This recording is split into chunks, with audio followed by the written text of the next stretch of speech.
Look at your whole pile in the back here there. You have a nesting box. I don't even have a nesting box yet. No way. I don't believe it. I don't believe it. Wow. I have the Asia expansion though. Do you have that? Yeah, I mean, one of the bird powers that got cut from my very first draft was that the predator birds used to kill other people's birds. They have found remains of a child, like a human, early human child that was taken by a harpy eagle at some point because they like eat monkeys and things. So that's pretty scary. Hello there. Welcome to Tech and Cash. I hope you all are doing well. As you can see here, we have a very special guest for our episode today. For most of you watching this, she probably needs no introduction. She's an award-winning board game designer who designed games like Tussie Mussy, Mary Poses, and of course the very well-beloved Wingspan, which has been sold over 1 million copies all over the world.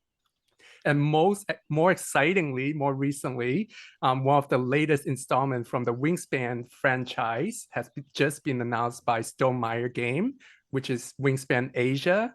And on top of that, she also just launched one of her latest Kickstarter for her upcoming game, The Fox Experiment. So it's my absolute pleasure to welcome Elizabeth Hargrave to my channel. Thanks for being with us today. How are you doing, Elizabeth? Thanks for having me. Yeah, thank you. And before we move on, I would also like to introduce my amazing co-host as well. So we have Will, aka Fawn, from another Wingspan-focused YouTube channel, Winging It. And Will is also one of the moderator of our Wingspan tournament Discord server. Yeah, thanks for having me. And of course, we also have Emily, aka Scare of Birds. She's also one of the moderator from our Wingspan tournament Discord server. Hi, Tay. Thanks for inviting me. Yeah, of course. We're happy to have all of you here. So I guess we'll jump right into it. As I mentioned, the Wingspan Asia has just been announced by Stonemaier Game. We're all very excited about it. Ah, there you go. I love it. Yes. And I have the nesting box here that was sent by Jamie. It contained the Wingspan Asia, and I was so fortunate that I had the chance to play it already. But I guess we want to hear from you, Elizabeth. What are you most excited about Wingspan Asia? I think there's really three pieces to it. So first of all, it's 90 new birds, which like however you play Wingspan, you can just take those birds and mix them in and there's a bunch of new powers. Some of them have been revealed and I don't know if there's any categories that haven't been teased yet, but Jamie has talked a little bit about how he's excited about the push your luck powers on the predators Right. in this deck. So that's like it feels quite different. And then on top of sort of the more birds, there's some more bonus cards. There's two new modes that you can play with. So there's actually enough stuff in the box to make it a standalone two-player game if you don't own base Wingspan. And that enables you also to add those 2 players worth of stuff onto base Wingspan and play it with 6 or 7 players.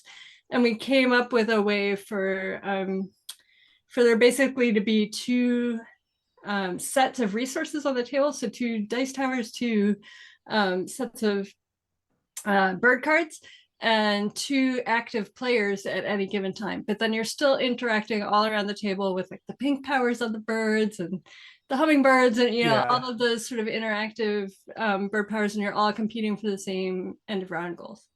So that's one piece of it. And then also for 2 players, we've got this new duet mode, we're calling it. So because some of those interactive birds are a little less interesting for 2 players and the end of round goals are often less competitive for in a 2-player game, I came up with this map, and basically every time you play a bird, you're also placing one of your player pieces on the map. And so the end of round goals are referring to like the placement of your pieces. So having lots of stuff on the edges of the map or lots of stuff in the forest. And it's definitely there's like an extra element of competition in there for two players Yeah. that you get in just base Wingspan. So I think people will have fun with that. I know a lot of people have been playing a lot of two-player Wingspan over the last few years. Yeah. So it should be a fun twist. Yeah, I mean, I absolutely love it. I thought the design of making it a standalone game was so brilliant in so many ways. Like you say, you can incorporate to other games, or if you're new to Wingspan, you can just pick it up and start. And I think the new duet board also adds some new puzzle element to the game. I thought that was really cool. So I guess my follow-up question for that is like, what was your main inspiration for some of the new mode, especially for example, like the duet mode for the new expansion? That's a good question. It was Jamie's idea that he wanted to do a standalone two-player for the expansion. And I think he was thinking about it in terms of just having a product that was accessible to people that have not bought base Wingspan yet, that they could just jump in for two players and have it be at a lower price point. And maybe, especially for folks who are not excited about US or European birds, but might be excited about the Asian birds, like that might be a whole new. So I think it started as like a market savvy thing to do. Yeah. But really became sort of just a jumping off point for, okay, if we're gonna be asking people who already own Wingspan to buy two player mats as part of this expansion, like what can we do with that? Right. And sort of so really took it in both of those directions of like doubling down on the two playerness of it and like really making that an interesting twist, but then also like, okay, but if you don't care about the two-player thing, or if like even two players, you could just use your original player mats. Let's give you something to do with this extra stuff if you do play a lot of Wingspan with more people. Yeah, I thought it was a really good design decision. Like when I first played a game, like for someone who has played like so many times, like endless hours, like in some way it felt like a new game because like all the birds are new and then you have the new boards. So I'm really excited about it. Yeah, and actually kind of, I guess, related to some of the new mechanics and the new design elements in the game. I'm just curious, how long does that sort of design process take? Is that really long term? Are you sort of already thinking, okay, I've got some ideas for maybe some of the next expansions, or is each one kind of a clean slate? Okay, I'm going to give myself, a period of time to develop that. I'm really interested to sort of hear, how your experience with that is. Yeah, at this point, well, let me back up. I came out of finishing the 180 cards for the base deck feeling like I was never gonna have another idea for another card. Like I was maxed out. But as people started playing, and people started having ideas for new powers, and so I have this Google Doc that's like all the like fan made cards and just like ideas that people have shared with me, and then other things that have occurred to me over time. So I just have this super long Google Doc that's like, these are all the different ways people could gain food and all the ways you could gain cards, and people are welcome to send me ideas. And then like when I sit down to actually put powers on cards, I'll sort of go through that list, and some of them I play test and it turns out that they don't work the way I expected, and they get crossed off, but that's actually later in the process. And the first thing that I do is really spend a lot of time putting the bird list together, and gathering all of the data for that. So like I can pull like the list of all the birds from a continent, and I can I'll often go through. I'm just doing this for the next one right now, actually. Sort of flag like, well, these are obvious. Like this has to be in, right? Everyone does this one. And we'll often ask people from the region. So like for Asia, Jamie asked all the localization partners, and I reached out to some birders in Asia and sort of asked them, like, what would you expect to be on the deck? Like, give me 5 birds that you would be really surprised if they weren't in there. So there's a lot of that, but then there's like okay, given that set of stuff that like definitely needs to be in, okay, now I need like a roughly even distribution across the 3 habitats, across all the nest types, across all the food types. And that can take a long time to puzzle out. Yeah. And I try to like mix up the bird families and stuff, right? Like roughly the same number of predators and all that kind of stuff, right? All the bonus card parameters that I'm trying to keep even. Like, do you have a color in your name or not? Can actually be a real pain in the neck. That's probably actually the hardest part. So that can take like months between pulling together the data and just like puzzling out what to include. And then I start adding the powers in, and then I start playtesting, and then I'll playtest it for months. Right. With my own people, and then Jamie has this great system that you guys have experienced where he'll just send it out and have people print it out and play it at home and send us notes, which is super helpful too. Yeah, that's really cool to know. Yeah, that's fascinating. And I was wondering, actually, it sounds like you play Wingspan a lot, but do you play for fun or is it always work? And, do you ever play outside of playtesting? Yeah, the vast majority of games that I play are playtesting. Okay. I play every once in a while just for fun. This weekend, I was driving back from New Hampshire visiting my brother, and I played a game on my phone. Yeah, very nice. I still enjoy it for sure. Yeah.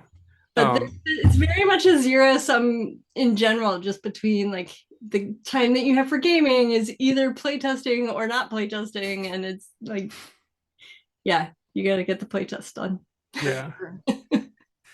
So I guess kind of follow up to that, as you have more expansion, your spreadsheet is just gonna get exponentially larger with more birds to balance. So I start a new one for each deck, and I'll pull the species list for that continent and all the eBird data actually of like how frequently the birds are reported and stuff like that. And yeah, that makes sense. Like that's a lot of birds to keep track of, even with different spreadsheet. I guess I'm curious, like, do you work on all the design and balancing by yourself, or do you have a team that you work with? No, it's just me. Okay. That's very impressive. Me and all of my playtesters, right? Because that's one of the big things that we're testing for is like, oh, that doesn't work the way we expected. Like, that really like mess things up or is overpowered, or like no one ever plays. I'll actually so I just print out my cards on cardstock. I don't sleeve them or anything because there's so many of them. It would be a pain in the butt, and because they're always changing. And but also it lets me write on the cards, so I'll have people like if they have questions while we're playing, but that don't seem like worth commenting on in the middle of the game, I'll have them just write on the card. But then also I'll like make little tally marks of how often something got played and how often things got discarded or tucked. And that gives me a little bit of obviously sometimes you end up tucking like really fun cards that you like, but over a bunch of games you start getting a sense of like no one's ever playing this card. It's probably like either I've undervalued it or it's just not interesting. That kind of thing. That makes sense. Yeah, and I guess sort of on that note, when you're talking about play testing and maybe sort of some of the exciting powers that you come up with that maybe don't make the final cut, are there sort of any ones that you might share with us, or sort of any that you, when you're designing, you thought, oh, this is going to work really, really well, and then the play test has just immediately trashed it for you? I can't think of one off the top of my head. There's so many bird powers. People will like talk about birds by name as if like I should know what power is. There are a lot of birds, so I can sympathize. Yeah, I guess I kind of remember that you mentioned in another interview that when you first designed Wingspan, that there was like some element that got cut out from the original design. So I don't know if there's anything about that you can share with us. Yeah, I mean, one of the bird powers that got cut from my very first draft was that the predator birds used to kill other people's birds. But Okay. as the rest of the system sort of developed, and it became a much bigger deal to kill. Like it used to be much cheaper to play a bird, and so Yeah. big deal to kill someone's bird. And it was like they were losing a point, and it had only taken them a turn to do it or something. But at the point where you're like losing 9 points and it took you 3 turns to set yourself up to play that bird, that's like a really big deal. Yeah. So that all went away. But yeah, there used to be a whole set of stuff around sort of building up your park. So basically what eventually became the player mat, where you're like getting more eggs or more cards or more food. You used to have to sort of invest separately in your park to build that engine. And it's a lot better to have the birds just do it. Yeah. I mean, we never know. Maybe it'll come back in future expansions. Yeah. Yeah, I was wondering, I mean, you said you talk to birders all over the place. Do you ever travel yourself to do bird research? Did you get to for Asia? I mean, I'm a birder. Like I was a birder before I did Wingspan, so I've never thought of it as research. I mean, I'll joke about it sometimes. Yeah, I have not been to Asia or Australia or New Zealand. I would love to go to any of those places at some point. And did definitely joke about how it would be great to do a research trip, but It seems like you ought to. yeah, I've spent a lot of time traveling to Central America. I often will sort of evacuate the DC area in January and go to a warm place. So I know those birds really well. Yeah. That'll be a fun set to work. Yeah. Although heartbreaking at the same time, because it's like there's, Asia has 2,000 or 3,000 birds in its species list. I had to pick 90 for like it's always really hard. Hint, hint, there might be you might be able to add them in future promos. Well, yeah, I mean, there's like 10,000 birds in the world, so there's Right. infinite. Endless possibilities. Lots of material to work with. Right. I guess moving on, this is a little bit specific. So as you may or may not aware, we have a growing community here on Discord server that organize Wingspan tournament. So I guess we are kind of curious to hear, like, were you surprised to find out that Wingspan being played as a competitive game? A little bit. Okay. Yeah, it's not my style at all. Yeah. that wasn't your thought when you designed the game that it would become a competitive game. No, I mean, because that's like when I designed it, I never dreamed that this many people would play. And tournaments are definitely something that like require a certain critical mass of players to really take off. Especially with the new duet mode, I feel like that's can be kind of perfect for competitive tournament because it's 2 players. A bunch of 2-player games. Yeah. Yes. Yeah. Right. Yeah. So I guess like we said, plenty of tournaments played, especially on the digital version. And I think that's been quite a good feature that a lot of people have been able to enjoy Wingspan. I think particularly through the last couple of years, maybe having to play remotely, not being able to play so much in person. But I'm interested to hear kind of your thoughts. That you said earlier about playing on your phone, sort of when you get the spare few minutes. But what do you kind of see as the pros, and maybe if there are any downsides of having your board game being published digitally? I mean, for me as a designer, it's amazing. It's great. I think it does increase just the total number of times that people will play because it gives you a lot more options. Yeah, I'm a big fan of board games online. At the same time that I like when I play online, I definitely find myself missing the like tactile nature of the in-person game and the being able to see people across the table. And for play testing, I strongly prefer playing in person. Okay. Because I found for play testing, I get a lot of feedback from just watching people, even if they're not talking to me about what they're thinking. And a lot of people have gone to playtesting on Tabletop Simulator and Tabletopia, and it's been an amazing resource for a lot of people especially during the pandemic. But I really like, there's no substitute for in person. And I feel a little bit of that way about like playing online digitally in general, but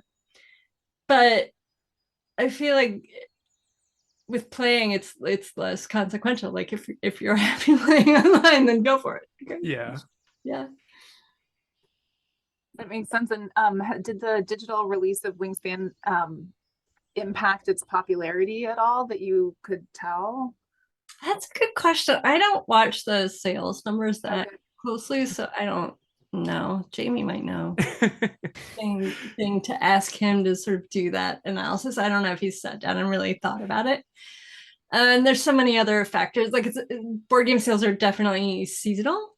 Yeah. There's a big surge in December for Christmas.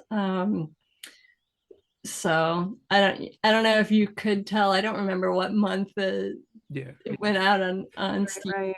You didn't find people reaching out to you more, to try to ask questions? I think the people who, well, no, I take that back. So I think most of the people who first bought it were people who already played Wingspan who were excited digitally. But I did participate in a live stream with this channel called Up Up Down Down. Okay. They're professional wrestlers who mostly play video games on their stream, but sometimes they also will play like Uno or something. And one of them had seen the ad for Wingspan on Steam and was like, "What's this? We should play." And so they played it, and some people like texted me and were like, "Oh my god, you have to watch Up Up Up Down Down right now. They're playing Wingspan. It's hilarious." Because they like didn't read the rules or anything. They were just like faking their way through it. That's hilarious. And yeah, so I ended up then streaming it with them. But that was like, they found it because of the digital version. Wow. Yeah. Yeah. Yeah. It must be very gratifying to know, like, for Wingspan to reach like so many different demographic and so many different people. That's so amazing. I guess I kind of have a follow-up question about the digital Wingspan. Have you thought about, since it's digital, like how can you use that platform to like collect data that can help you to maybe balance or design birds for future expansion? I have thought about the fact that might be a possibility, but I haven't really explored it on Couch, because I think they'd have to be the ones to collect the data, and I don't know like what capacity they have to do that through. Like if you're playing a game on Steam, what sort of feedback makes it back to the people who put it on Steam? Because you're playing it on your computer, right? You've downloaded it, you're playing it on your computer. I'm not sure how much data actually goes back to them. Yeah, I'm not sure how that works either. Yeah, so we talked earlier about some of your other projects as well. Obviously, Mariposas that you designed, and your Kickstarter as well that's ongoing. Now, how do you split your time? You're obviously a very busy woman, and I think people are always demanding more Wingspan content as well. I've already seen people asking about when the next expansion is, so I will save you the trouble of having me ask you as well. But yeah, how do you manage your time, and how do you choose how to prioritize what to work on? Yeah, that's a really good question. Probably not as thoughtfully as I should, but I really like to only have one project that I'm actively playtesting at a time. I have not succeeded in that this last year, partly because the sort of the timeline is like, I'll start working on something and I'll be playtesting it, and then at some point I'll pitch it to a publisher, or in the case of Wingspan expansions, like I'll tell Jamie I think this is ready, and I'll sort of hand it off for a while, and they'll do some development, but then it comes back to me to work on it for a while. And so like managing that back and forth and like having active stuff be in the right place at the right time is not always possible to manage. So this year I definitely ended up with like, I was finishing up stuff for Wingspan Asia, and the Fox experiment had come back from the developer, and I had already in the meantime started this other game about mushrooms, and so and like 3 things going at once, which is it's really hard for me to switch gears from one project to another, because when I am in the thick of playtesting, like I do like to be able to hold all the cards in my head and like think about how it all fits together, and if you're switching back and forth, that's hard.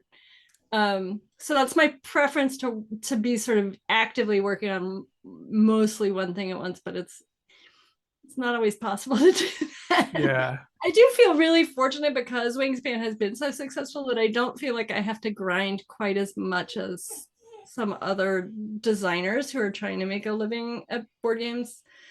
Because I've got a pretty steady income from Wingspan. It's really a luxury. That's amazing. It truly is amazing. And most people who are designing board games are not able to do it full time, and the people who do it full time really have to sort of keep them coming to keep that income stream going, because so many games don't sell a lot after their initial release. You get like a good big first push, and then there's sort of a tail, but it definitely down over time. But yeah, at what point do you make the call to make it your full-time job? So for me, it was I knew actually when I won the Kennerspiel. in 2019. That would do it. It took me till the end of that year. So that would have been like July 2019, but it took me till the end of the year to really close out all the stuff I was working on. But I had been doing freelance consulting, which is similar to freelance board game design in the sense that like you always feel like you have to keep the next thing coming and like keep your income stream sort of steady. And I did a lot of work where I was doing site visits and like going and doing focus groups with doctors and Medicare beneficiaries and people, and they don't give you a lot of warning for the Kennerspiel. I had like 6 weeks notice. It's like the Nobel Prize. And so I like already had a site visit planned for that week. And I had to like talk to my clients and rejigger some stuff, and then I flew directly back from Germany to my site, like didn't even come home, went to North Carolina to run a site visit, and I was like, okay, this is no. I'm not doing this anymore. That must be an amazing experience though. Yeah. Well, and to have again, it's just such a luxury that really speak to how well designed was the game. I guess like, do you feel like pressure for a deadline in any way, like maybe from Jamie or anyone for some of the Jamie games? Definitely has ideas about when he wants things to come. So you still get a little bit. Like the timing of Wingspan Asia is not accidental that it's coming out. Okay. Like I talked before of like, I think he thinks of like meeting that Christmas deadline is nice to have it available. At this time of year. We haven't talked about the timeline for the next one or what. We'll wait and to hear more about it. But right now we're definitely until he's not patient. What's happening? I think I just have one more question for you. At least the main portion of the question. So, I've watched quite a few of your interviews. I know you're a very strong advocate for, diversity and inclusivity in board game community. So I guess as an online community for the tournament server, do you have any advice or idea for us? Like, how can we make our community more diverse and inclusive? That's a good question. Do you know what your demographics are? That might be the first step. You're gonna ask us that, aren't you, Tay? Well, you are the moderator. You don't have to tell me, but like just knowing the answer to that question is one step. And then I've heard people, I don't really know if this is true, but I think a lot of people have the impression that like I said at the beginning, right? Like tournaments don't feel like they're my style. Mm-hmm. And I have the impression that a lot of people think that is a gendered situation. So I think thinking about like what you can do to more actively invite people who have never considered playing in a tournament and making it feel like it is their thing. Like you could have a tournament for women specifically and see who you get. You could have a tournament for non-white players and see who you get. Or players who are not from the US. Right. Would be interesting. I'd like that. Or Europe. Because there are folks in South America and there are a lot of folks in Asia and who are playing, and I hear actually a fair amount from people in Africa now who are playing, and I feel like the Wingspan Facebook group is very dominated by US and European players for sure. Yeah, I mean, one of our ongoing tournaments at the moment is sort of a World Cup style. So we've got people from all over the world. I think it's about 25 different countries. As you say, it is mostly US, but we do have some people from South America, people from Africa, Asia, all over. So yeah, like from our perspective, I think that's really exciting to be able to get that globalization and like you say, kind of bring a bit more attention to maybe non-US based board game players, because it is majority US, but there are still a lot of players from all over the world as well. Yeah, and I think in turn that can be a thing that is interesting and attractive to people who want to play with all kinds of different people. Absolutely. I think something that's resonating with me also is talking about how you wouldn't consider that, because so I think it sounds like another way would be kind of convincing you that this is something you'd like to do. Right. Because it's not super competitive. It's really nice and friendly. So that probably helps, but that's really helpful. Right. Maybe pitching it more as like, we've organized a bunch of people that want to play all at once, many games in a row. Yeah. Right? Yeah, absolutely. And yeah, really thanks for all the ideas and suggestions. Moderators are taking notes. All right. Before we wrap up the interview, each of us have a few burning questions for you. So this will be a quick lightning round for burning questions for Elizabeth. So I guess I can start. Are you ready, Elizabeth? All right. All right. So my first question is, what's your favorite Wingspan habitat? Strategically or just as a habitat? You just pick one. That's your favorite. You can tell us both. Yeah. I don't know. Probably forest. Forest. Okay. Yeah. And then what do you call the 5 food types in the game for real? What do I say? Bugs, seeds, fruit or berries. Okay. Mice. Mice. What am I forgetting? The fish. Oh, fish. Fish. Okay. There you go.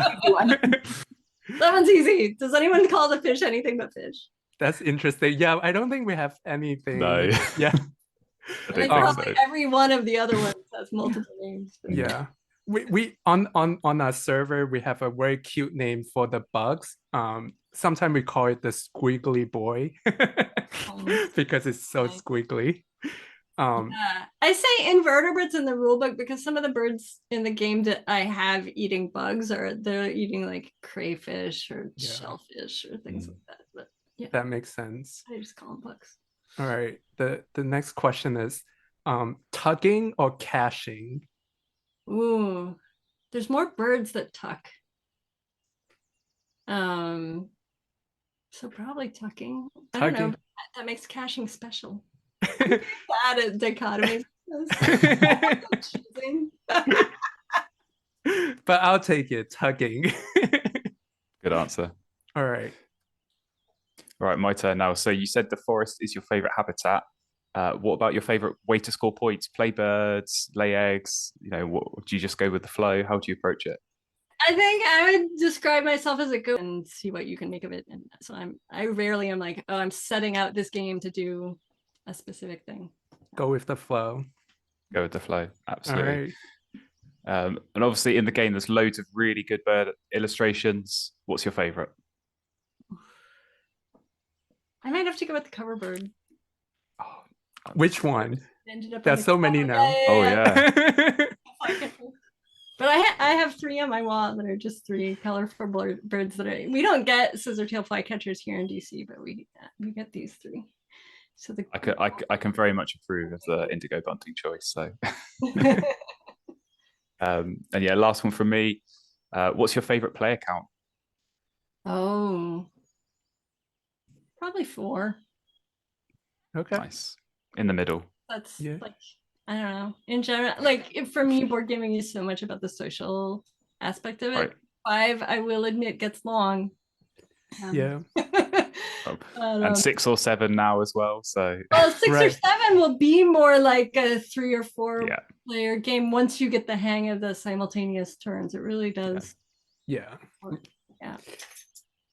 So do you have a favorite encounter with a bird in real life? I know that's a hard one. It's really hard. Well, you don't have to. Oh, I have here. I'll tell you this. So a couple years ago, I guess right before the pandemic, I went to Morocco, and so when we're on vacation, we will often look at eBird and like figure out where to go on vacation within. Like we've picked Morocco, we want to go there for the cultural stuff, but we're also going to go to like the birding spots. So we go to this area of Morocco that has this endangered bald ibis, and we hire a bird guide, and he takes us out, and we're like driving through these deserts, and he's like stopping and talking to the nomadic goat herders in the fields. Have you seen the ibis? Have you seen the ibis? And eventually we're like triangulating our way around from what the herders are telling us, and we found the bald ibis. Yeah. Wow, That's really cool. And then we ended up spending several days with him, and he like took us to his sister's house in the mountains, and Wow. it was amazing. Yeah. You know, like this amazing cultural experience that came out of the fact that we had this shared interest in birds too. Yeah. The birds bring people together. Yeah. that's really cool. And do you have a favorite or coolest fact that you've learned about birds while you've been researching these hundreds of birds for the game?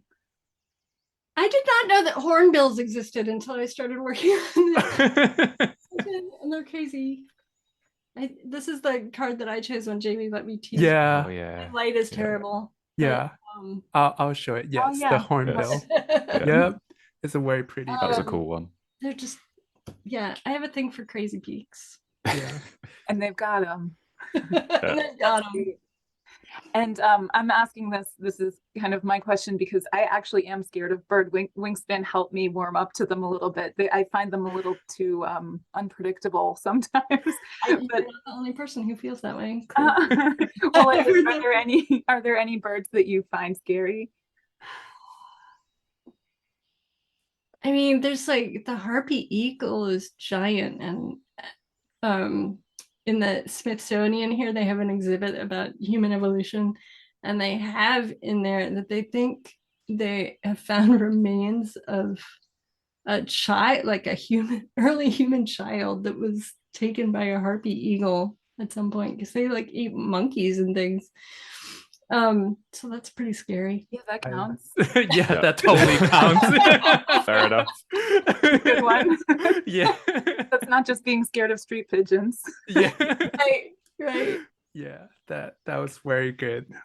Well, that really wraps up our interview today. And again, thank you so much, Elizabeth, for spending time with us today. It was such a pleasure. I had such a good time. I hope you did too. I did. Thank you so much. And thanks for all that you guys do to keep people engaged and playing Wingspan. It's really been fun for me to see like all these different YouTube channels and blogs and things that are like Wingspan specific. Like, who would have thought? Yeah, that was definitely part of the motivation. Like I always felt so happy when people just reach out and say, wow, like I got into Wingspan, like for the first time, and just reminding me the excitement that I felt when I first played. So Yeah. well, and I would also like to thank my co-hosts as well, Will and Emily. Thank you for joining us today. And I'll put the links to the Discord server, to Will's channel, and to Stonemeyer Game in the description. So please check those out. Thanks for watching, and I'll see you all next time. Thank you, Elizabeth. Thank you so much. Yeah. Thank you. Meet you all. Yeah. All right. Bye-bye. Bye-bye. Take care. Take care.